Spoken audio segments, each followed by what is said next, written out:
What's up, guys? I'm Chad Barnes, and welcome to the channel. Here, it's all about real car talk, from simple fixes to smart driving tips and keeping your ride in top shape. If that sounds good to you, go ahead and give the video a thumbs up. Hit that subscribe button, and make sure you watch all the way through. There's a lot of good stuff coming. Let's get to it. The Opel Antara is based on the Theta platform, developed by GM specifically for crossovers.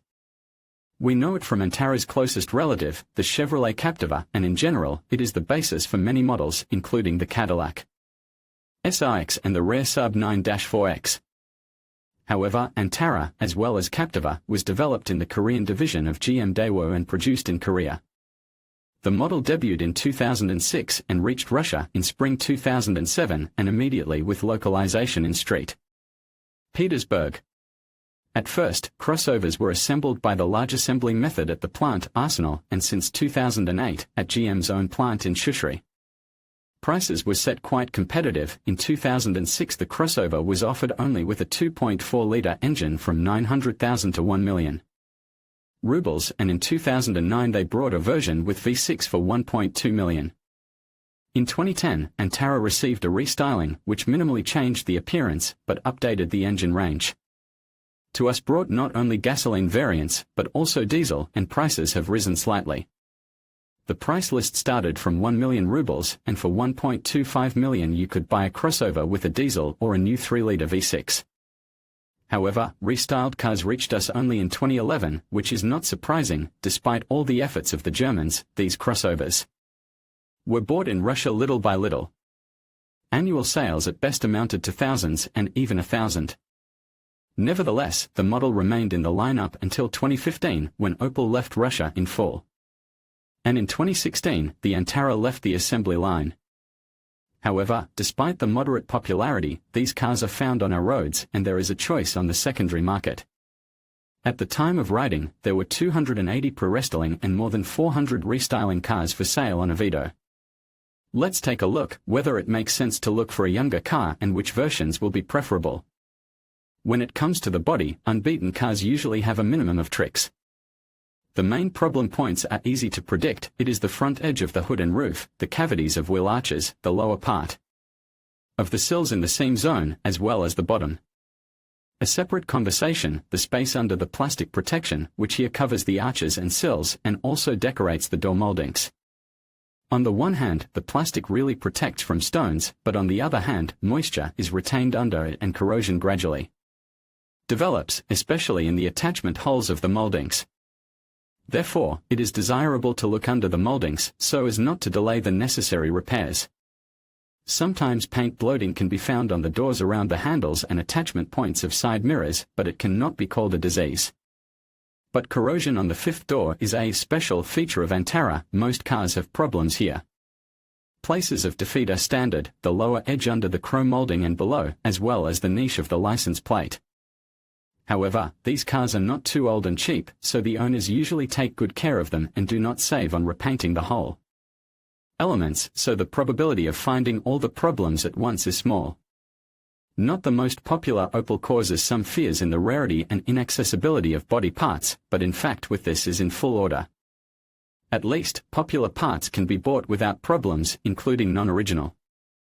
The prices of the original, of course, are traditionally incredible. For example, the hood has a 6-figure price tag, and front fenders cost 60 to 80,000 rubles apiece.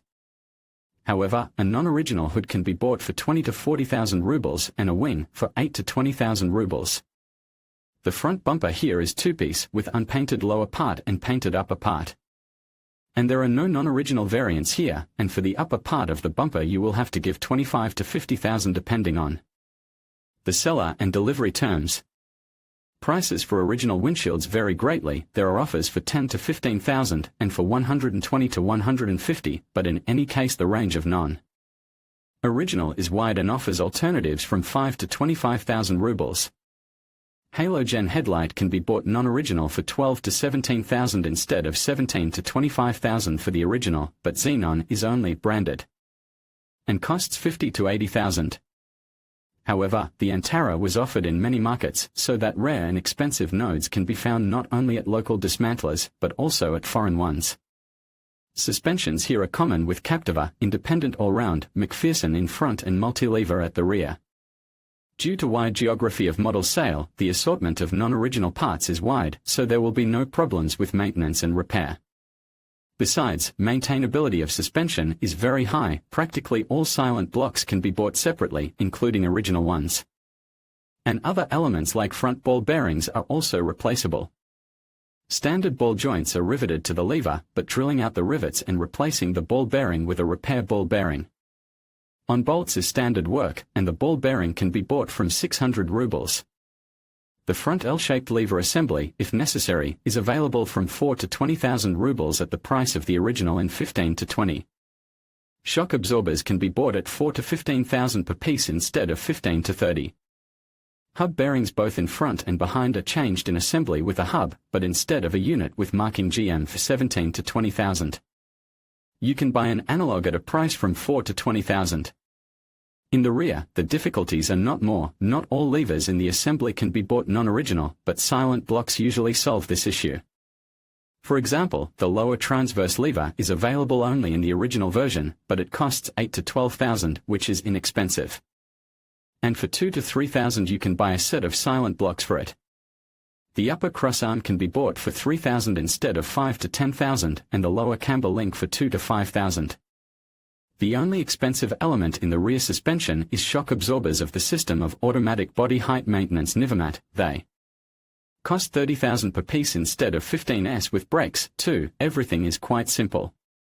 Here are applied disc mechanisms with a floating bracket around the circle in front, 2-piston with discs on 296 mm and behind. Single piston, but with ventilated discs on 303 mm. Resource of brakes on a heavy car depends on style of driving, but if front calipers are not sour and not skewed, pads and lines are in order, there should be no problems. Expendables here are also inexpensive. Both front and rear discs cost 10 to 12,000 for the original and from 3,000 for analogs. And in 2 to 3,000 will cost a set of good pads. The only dangerous node is an electromechanical parking brake, which appeared on restyled cars. If the usual cable handbrake can be reassembled for moderate money, the electronic control unit has a 6-figure price tag, so its work should be checked without fail. Steering on Antara with conventional power steering, and if the oil is changed once in 50 to 60,000, it passes its 200 to 250,000 kilometers. The rack can start to knock much earlier, and steering rods and lugs for this mileage are usually changed 2 to 3 times, but it is not too critical. However, it is better to examine the rack when buying carefully. The original assembly costs more than 200,000 rubles, and even a restored rack will cost 60 to 100,000. Probably, the cheapest variant will be repair, but it is better to save money in advance. But the pump of the hydraulic system is a relatively inexpensive pleasure. Instead of the original one for 50,000 you can buy an analog for 10 to 20,000. The first important task when buying a used Antara is choosing a gearbox. The basic were manual gearboxes, 5-speed D33 on pre-restyling 4-cylinder cars and 6-speed F40 after restyling. The first is not exemplary reliable on a heavy car, but its 200 to 250,000 kilometers usually passes and then requires replacement of synchronizers and, possibly, shaft bearings. 6-speed mechanics is stronger and better, but has its own feature. It is combined with a dual-mass flywheel, which is significantly more expensive to replace than the usual cast iron. However, in general, both variants can be considered a good choice for the frugal owner. But the situation with automatic transmissions is more complicated. The thing is that before restyling on Antara was put AW55-51 from Aisin, and it is a very good unit. Sensitivity to oil purity can be leveled by its replacement once in 50 to 60,000 kilometers, and otherwise the automatic transmission is strong and can pass 250,000 kilometers before overhaul. The only nuance is the age of cars with this box. Pre-restyling cars have already passed the mark of 12 years, and mileage of many cars is just approaching 250,000 kilometers, and even more. But after restyling, Antara received 6-speed automatic 6T40, 6T45 of own development of GM, and it is much less strong and resourceful box.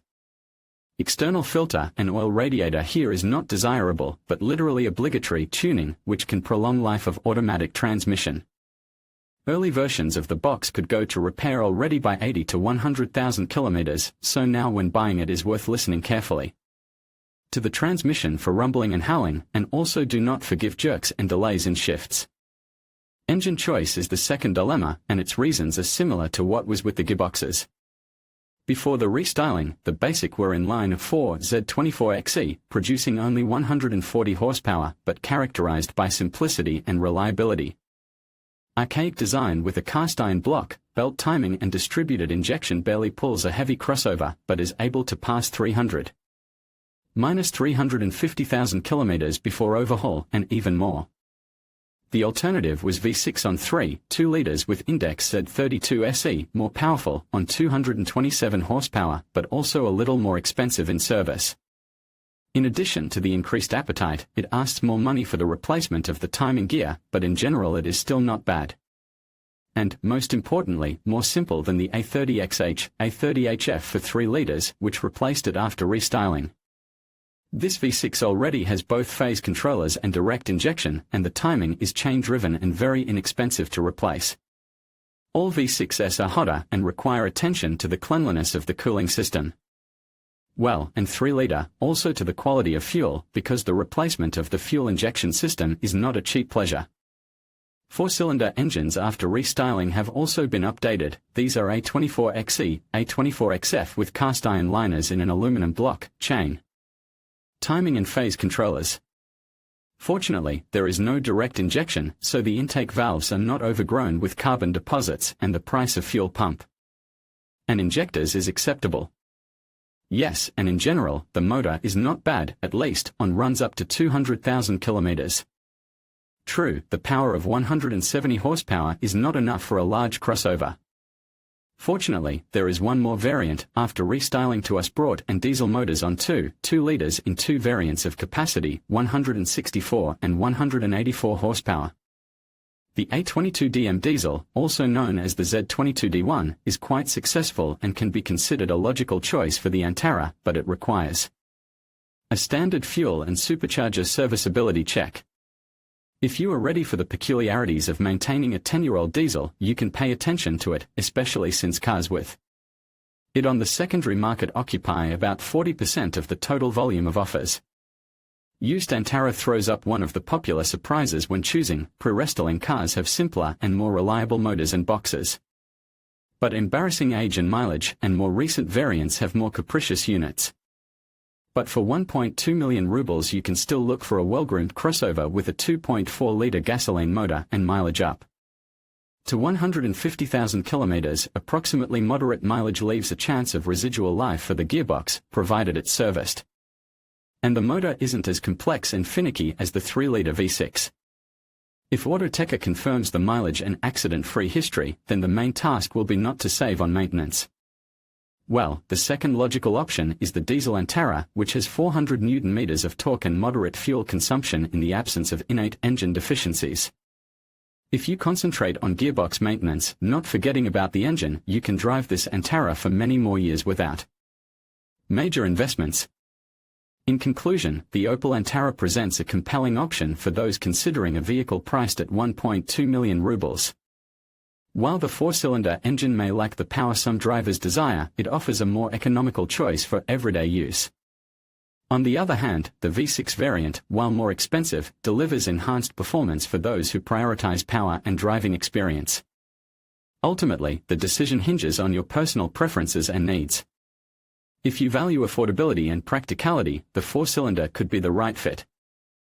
However, if performance is your priority and you're willing to invest more, the V6 may be worth the extra cost. Carefully weigh these factors to determine if the Opel Antara is the right vehicle for you.